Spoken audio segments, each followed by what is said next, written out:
covering all of the DMV. This is DC News Now. Well, good morning. Happy Sunday. We are waking up to some soggy conditions out there, so definitely keep it here. Check your radars coming up. And coming up this morning on DC News Now, feeling the effects of a rise in gun violence as parents are forced to watch a high school football game from a distance. Why DC school officials made the decision to block off the stands and how parents are responding. Plus, Fairfax County emergency workers battle a fire at an apartment complex. What officials say you should do if you see smoke in a high-rise building. And later, home prices, they're on the rise. We'll tell you how people in Maryland can actually use student debt to their advantage when it comes to making a down payment on a house. But of course, we begin with a live look outside. It is a lot cooler, it is prettier, but you can see those clouds starting to roll in over this live camera over the National Cathedral. It is gorgeous out there right now.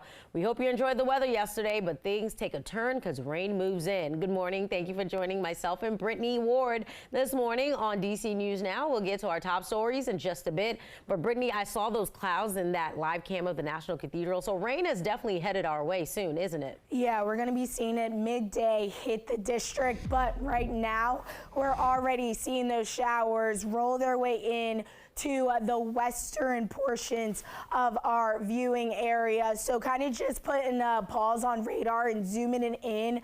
Kaiser, you guys are dealing with some heavier downpours. Winchester, Front Royal, portions of Cumberland. This will be the common trend across the entire DMV as we head through your Sunday. So definitely grab the umbrella when stepping out today, and it's all thanks to a storm system that's off to the west that will slowly work its way east throughout your Sunday.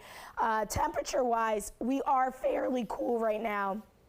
65 in the nation's or 64 in the nation's capital, 56 there in Hagerstown, 54 as you head over there to Martinsburg, 52 there in Woodstock. And notice we're seeing those cooler temperatures where the rain is. Honestly, today highs will be on the cooler side, struggling to get out of the 60s as you head further off west of I-81, lower 70s here in, or lower to upper 70s here in the nation's capital. So definitely keep it here. We'll talk more about that in just a bit.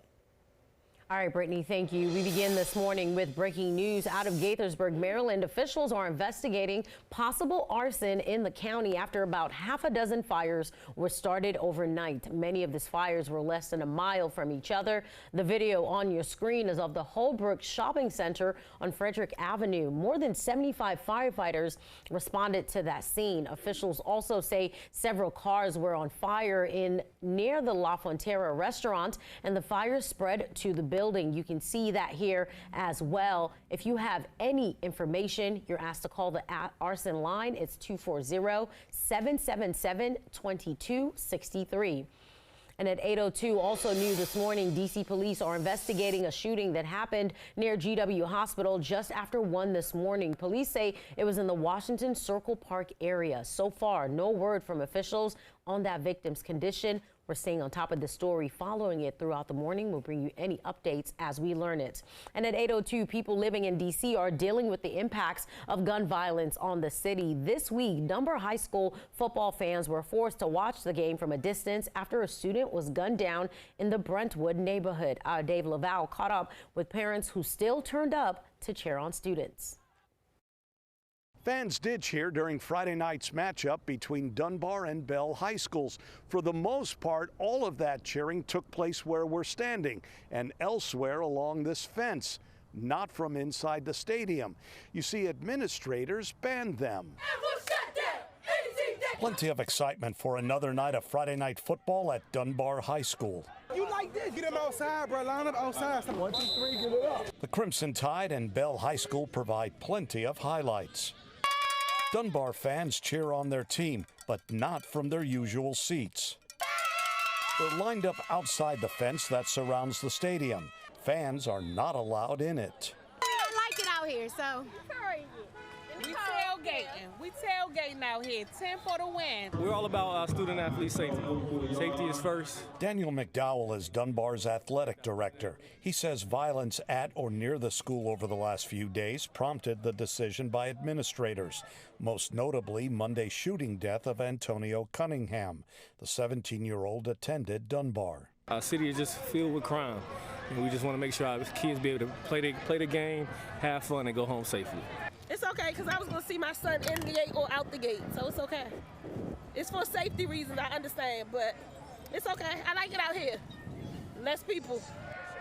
Dunbar goes home the winner. So do its fans, who promise to be back for the next home game. Dunbar's next home game is September 29th against Roosevelt. Administrators told us the plan is to allow fans back inside the stadium. At Dunbar High School, Dave Laval, DC News Now. And meanwhile, Prince George's County officials are working to tackle teen gun violence at the source. This follows the murder of 16-year-old Jada Medrano Moore. Jada was walking home from school when a fight broke out. Police say she tried to protect her brother. That's when she was shot and killed. Police now have a suspect in custody, and officials say the community was a big help in solving the case. Now they're asking for the community to stay involved through anti-violence workshops. The county held the first of those workshops yesterday. The focus, relationship building and mental health. One of the most important things we can do is make sure that children have a very strong connection with their parents, with their communities, with their schools, so that they feel like the gang that they're already in, the one that is their family and is their school community, is the one that they need to belong to. Several more workshops are planned in the county, so you can still participate. And Maryland fire marshals are reporting the state's second fireworks-related death of the year. A 26-year-old man was killed yesterday when a firework he was holding exploded. This happened in St. Mary's County. 2 months before that, a similar incident, a July 4th mishap in Charles County, where a 20-year-old man died after he was injured setting off fireworks. 8:06 this morning and new this morning, Fairfax County Fire and Rescue responded to a fire at a high-rise apartment on Route 29. Crews on the scene say the fire started in a trash chute. Firefighters were able to put out the fire without anyone getting hurt. And here's a reminder from officials: if you're ever involved in a fire, remember these important safety tips, especially if you are in a high rise. First, pull your alarm on the way out and close the doors to help control the spread of smoke. If your apartment's escape route has smoke, they say stay low to the ground. Never use an elevator because it could lose power. And call 911 from a safe distance, and don't go back into the building until you get the all clear from fire crews.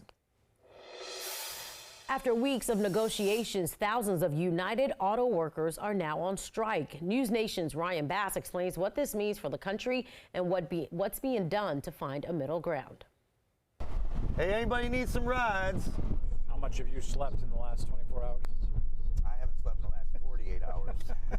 Charles Wade has spent nearly 25 years of his life working at Ford's assembly plant here in Wayne, Michigan. Today, he's helping lead the walkout charge, shuttling strikers to the picket lines so they can have their voices heard. That's what's up, brother. Just seeing some of these new hires that come in, they're making $16 an hour. It's barely enough to feed a normal family. If you got 2 kids, good luck. And you can't afford a house, you can't even afford the product you build, and it's affecting them. Most of them are a little scared, but you know what's crazy is $500 a week is more than most of them make in a week. And Ford, we're paying more in strike pride pay than Ford's paying them to work and build cars. Wade is among the 12,700 workers that walked off the job at the Ford plant here in Michigan, GM's plant in Missouri, and Stellantis' factory in Ohio. It's all a part of the union's targeted work stoppages, striking at plants that make some of the company's most profitable vehicles. That includes the Ford Bronco, Jeep Wrangler, and GMC Canyon. The union's president says hitting the brakes on these models will help accelerate the pressure on the big 3. And this kind of makes it to where they don't know where we're coming from. You know, we can start little, we can start big. We can hurt them little or we can hurt them big. We can leech them or we can just hemorrhage them. The strike hitting all big 3 automakers at once is unprecedented as workers like Wade fight for better pay, benefits, and job security. We shouldn't have to do this to make the history. They should have made the history by just giving us the of wage increases and the things we lost 20 years ago. Ford, GM, and Stellantis say they've built up enough inventory for a few months to stay afloat during this work stoppage. As for the strikers, how long are you prepared to strike? As long as it takes. For the retirees, for the new hires, this is about to change the standard of living for the American people and the American worker. So how does this strike affect you? Well, if you plan on buying a car anytime soon, you may be shocked by price increases due to a limited supply. Consumer analysts say it'll take several weeks until lots start looking empty, as the walkouts were only targeting 3 plants across the country. They go on to say the biggest factor that could shift these numbers is panic buying, causing prices to jump. This also affects those who lease their vehicles, as lot owners attempt to reclaim their stock by refusing to extend leases. 8:09 happening today. People from across the DMV will fill the streets of downtown DC for the Lotus Festival. So you can definitely expect traffic delays. Parking will not be allowed on Ice Street between 5th and 6th Street Northwest, and the road will be completely closed off to traffic. And speaking of festivals, the 18th annual 8th Street Festival took over the district yesterday. It was a beautiful day to be outside. The festival, which started as just a block party with a few hundred people, has grown to be the largest single-day festival in the city. Our DC News Now crew was out and about yesterday in full force. We're talking morning anchor Corey James, our GM, the morning crew, everyone out there, but most especially morning anchor Corey James and living local DMV Charisse Gomez. They even took to the mic yesterday. There's many things is going on in the world today. This is the one place that black, white, Spanish, Puerto Rican, other, whatever you are, gay, straight, can come together and just have a good time together. I like the variety of foods and jewelry, the vendors. I'm very excited to see all the different music bands also. It's great.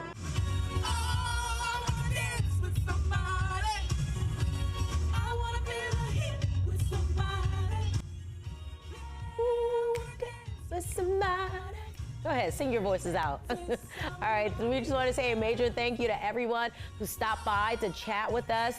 And it was fun watching Charisse and Corey sing. They're going on tour soon, according to Charisse's Instagram. But they weren't the only ones with the DC News Now crew out there singing. Our own Brittany Ward was out there jamming out yesterday, hence why she sounds a little hoarse. Yeah, I was not singing. I cannot sing. Well, this is true. This is That's why true. it sounds like that. But let's take a look at radar showing you the last 3 hours here in the nation's capital. Already starting to see the showers work their way into the western portion of our viewing area, all thanks to a storm system out to the west. This will continue to progress east as we head through your day today, providing more showers across the entire DMV. So definitely keep it here. We'll have a check of that in just a bit.